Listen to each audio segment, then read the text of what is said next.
Hey everybody, welcome to The Real on Real Estate. I'm Taylor Johnson. I'm here with my dad, and one thing we have in common is we're both top producing realtors. Hi, I'm Matt. I'm Taylor's dad, and Taylor and I have a lot of things in common, but we also have some major differences. We live on opposite sides of the country. I'm one generation, she represents another. So if you're buying, you're selling, or just wondering, we're here to introduce you to a side of real estate that I'm certain you've never heard. So thanks for following along, and let's get into it. Good morning, everybody. We are shooting this from Minnesota together, which is a rare occasion and a special one too. All of these conversations between my dad and I are completely unfiltered, unscripted, because we want to give you a different perspective of what really goes on in real estate. My dad and I started this podcast to show the raw truth. And this episode is just a little bit about us and how we got into real estate and what our background is and why we're doing it. Yeah, well, I can start it off then. So I'm the beginning of the real estate profession in our family. And after being in corporate America and having some success with that, I had read an article in our local paper in 2007, 2008 about 50% of the realtors had left the real estate industry because the market collapsed that we all know about. And I was in corporate America, pretty unhappy, however successful, and it was really a tough transition because I was making a lot of money, and I was starting to feel a little trapped there that I couldn't leave and start my own business. And my own business was something that I was really interested in doing my entire life. My first business started on the back of a school bus in 5th grade, and I started selling candy and pop for a profit on the back of the bus. And that business eventually got shut down by the principal because kids were spending their lunch money on that. But I was always an entrepreneur, I would say. I had a dad that was in corporate America for a long time, and late in his career, he started his own company. And I saw the tremendous self worth increase in my dad when he had his own company instead of working for somebody and the complications that go with that. And so there I am following my dad's path, really. I'm in corporate America, successful, but not really that happy. And I read this article and I realized it was a really good opportunity to get into real estate because everyone else was leaving it. Absolutely. And for a lot of people, that'd be the worst time. But I thought, okay, half my competition is gone. And I had already bought and sold several houses on my own since then. And what I was finding, even though I had another job, is I was also buying houses, improving them, and reselling them, and making a considerable amount of money on the side. And so this all came up, and I jumped at that opportunity. And one of the things that I did in preparation of starting my own company is I downsized considerably. I sold a much bigger house, got a much smaller house. I didn't have much overhead because I knew, and as Taylor can tell you too, when you start out in real estate, it is a slow process to start earning enough money to live on. Just covering your expenses becomes the first priority. Mm-hmm. 2008 comes, I position myself, I get into the business, and it's something that obviously changed my life. It led to once my dad retired, he got in the business, Mm-hmm. and he and I worked together for about 10 years, which I just really enjoyed that experience. We have a lot in common, but he's also a different person than I am, and he brought a different perspective with different clients, and I learned from that, and he learned from me, and I got to spend that time with him, and it was really, really a lot of fun. And then here comes Taylor along, and Taylor is my one of 2 kids, and she's the younger of the 2. And, Taylor was always an entrepreneur too. And I knew that about her. And I was curious as she went on to college what she would decide that she wanted. And it was fun watching her decide what her strengths and interests were. And now, all these years later, here's Taylor, who is a professional realtor, has enjoyed incredible amount of success. I admire what she's achieved so much, in large part because she grew up in Minnesota, went to college in Florida, and decided to become a realtor in Florida. And what impresses me so much about what she's achieved is that she didn't go down there like a lot of realtors start this business, and the first people that they enlist to help supporting their business are their friends and family. And Taylor, her friends weren't old enough to buy houses yet. She left college, started this business. I graduated. I didn't just up and leave, but Yes, yes, yeah. finished college. Finished college, had a successful career there in school. But then she started her business without the safety net of relying on friends and family to get your business going. Yeah, but, I think I had a different safety net than you did. I didn't have a sphere of influence and family members, and my friends certainly at 22 were not in the market of buying their first homes. But, I had a leg up by watching you and grandpa do that since I was 10 years old. I watched you get into real estate. I watched grandpa get into real estate. I saw two completely different personalities get into the business. I got to learn some different strengths and weaknesses from you both. And having you, even though you were in Minnesota, the Lake Minnetonka area, I'm down in Florida, two completely different markets, just to be able to have those conversations and have someone that I trust and value their opinion in this industry was a huge advantage when I started in real estate too.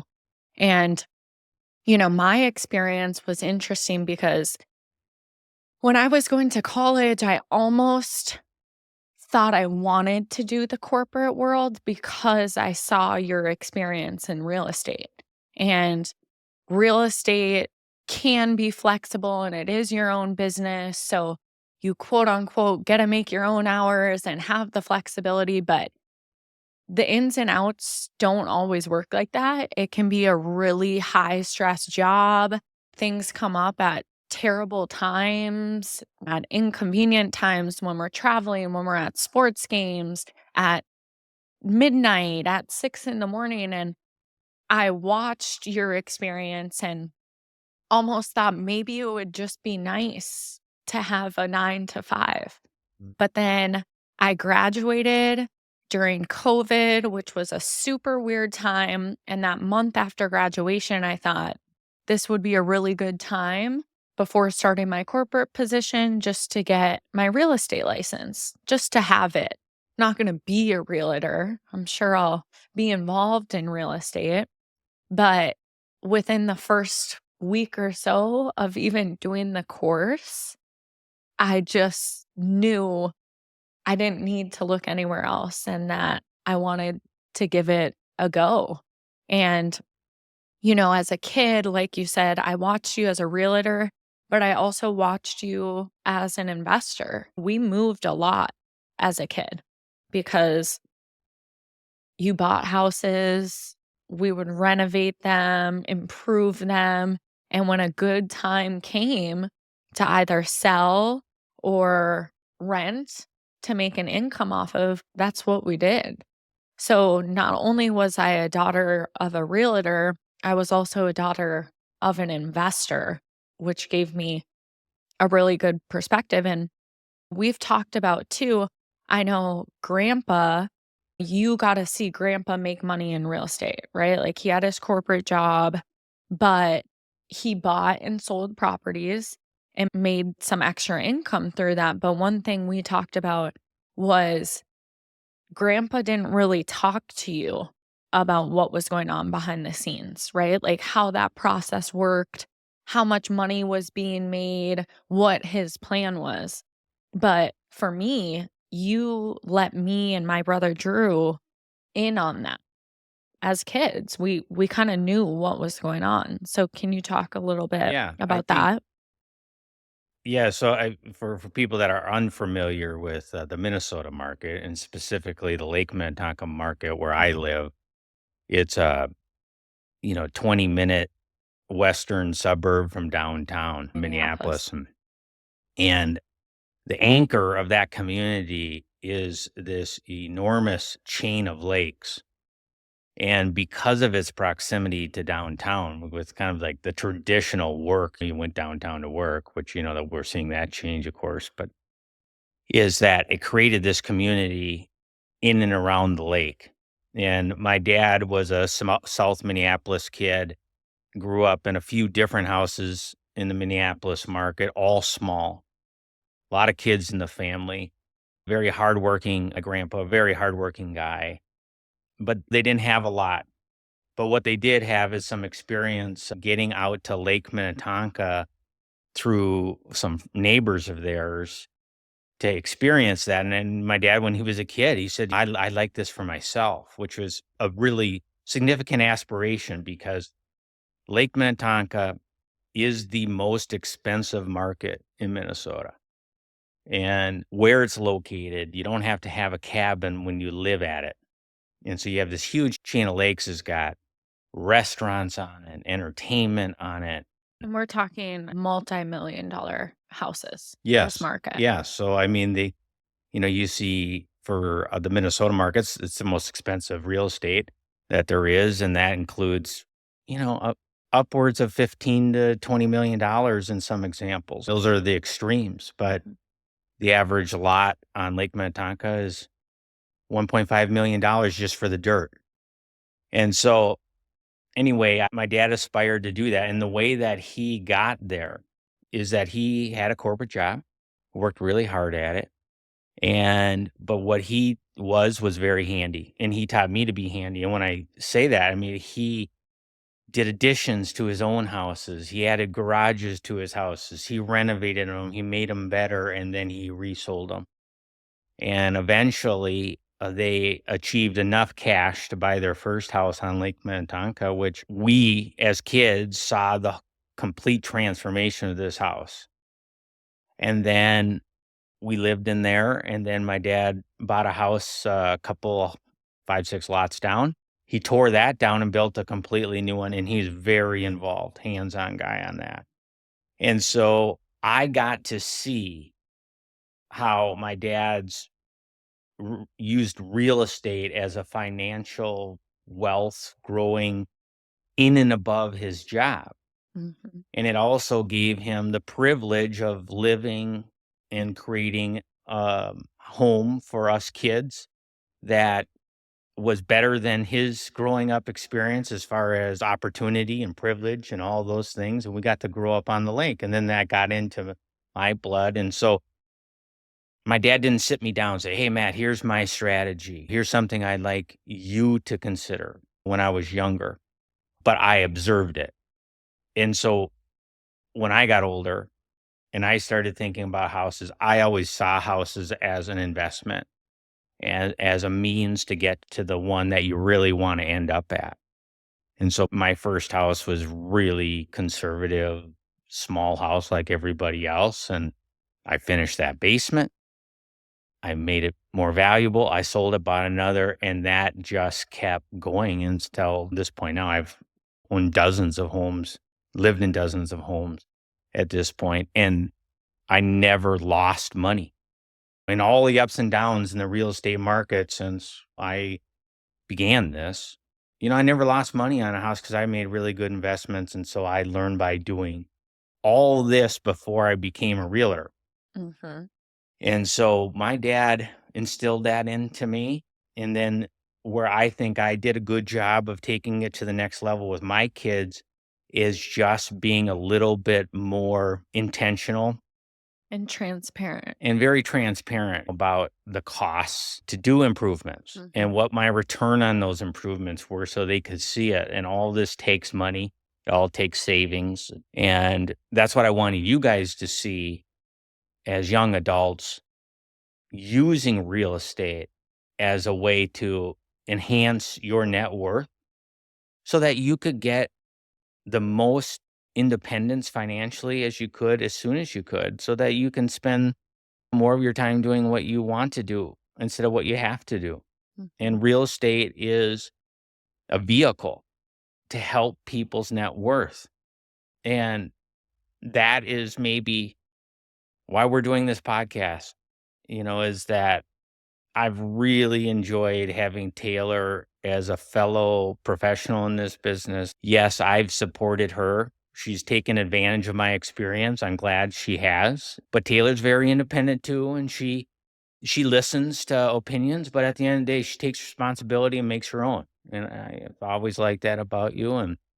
And we have a unique father-daughter relationship, and real estate's one of those pieces that we get to talk about in a way that not a lot of father and daughters have something like this that we're so passionate about, that we're competent in, that I get to learn from Taylor and her perspective. She certainly listens to me at times and benefits from that. And this podcast was to achieve a couple things. And one of those was for Taylor and I to kind of document our conversations together about real estate. We have these every day, and we wanted to share with other people our intimate knowledge of the truth about how we navigate real estate ourselves and let people hear what it really is from the inside. Yeah, because we know there's a lot of shenanigans that Mhm. happens in this business.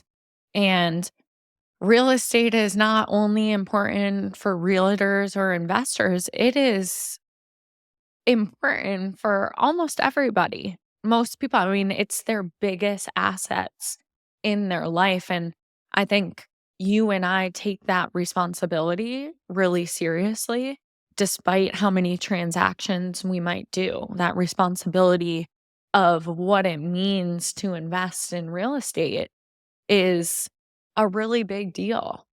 And not only is it awesome we get to do this together and share our raw conversations, but it's the responsibility and desire to protect consumers. Our industry is in the spotlight more than ever before. Actually, this year, with the National Association of Realtors lawsuit and that settlement. So, more than ever before, this industry is in the spotlight for good things and some not so good things, and a lack of ethics and regulations. And this is supposed to be a platform to help you guys as consumers know right from wrong and have an experience that you get to make the best decisions possible in your life's biggest investments.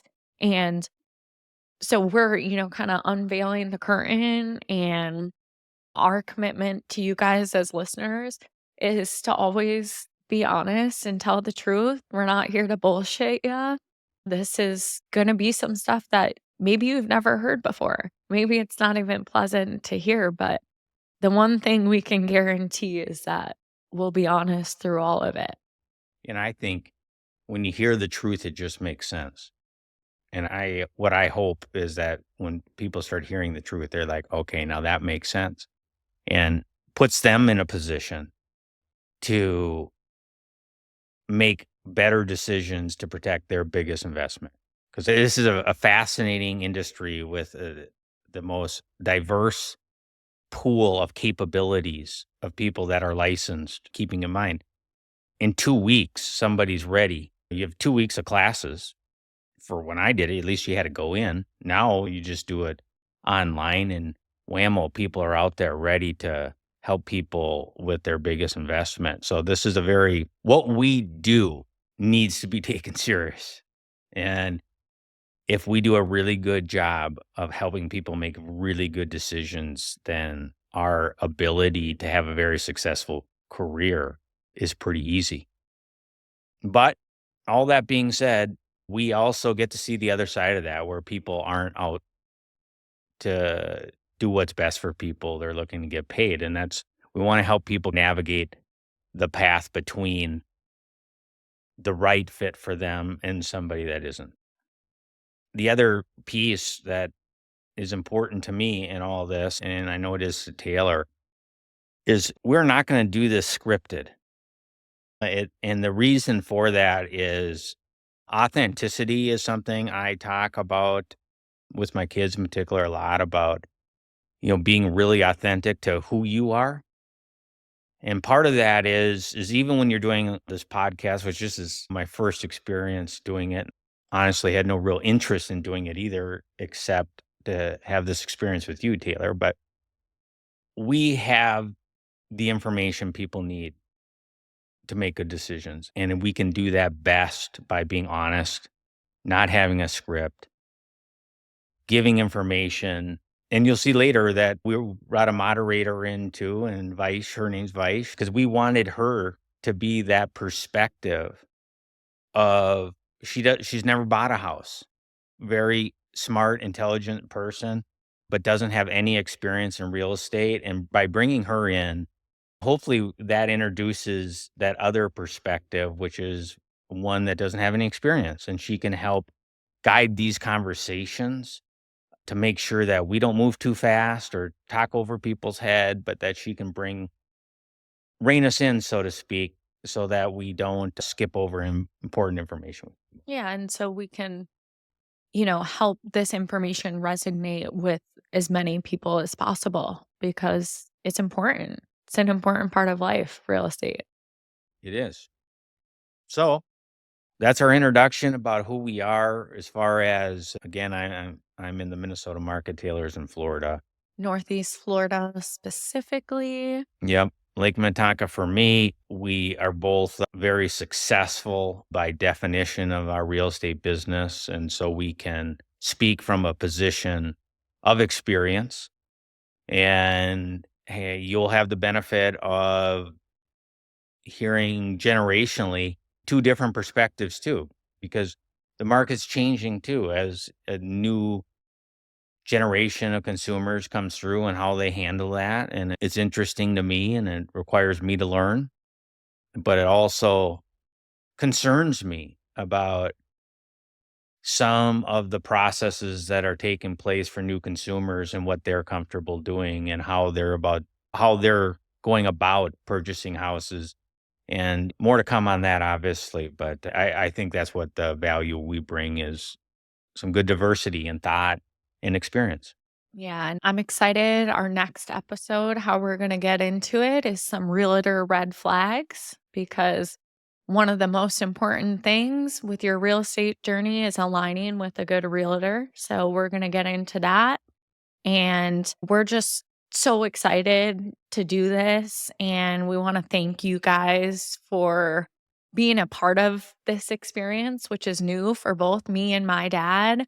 And we're excited to share it together and share it with you guys. So thank you, and we'll catch you later. All right. Thanks.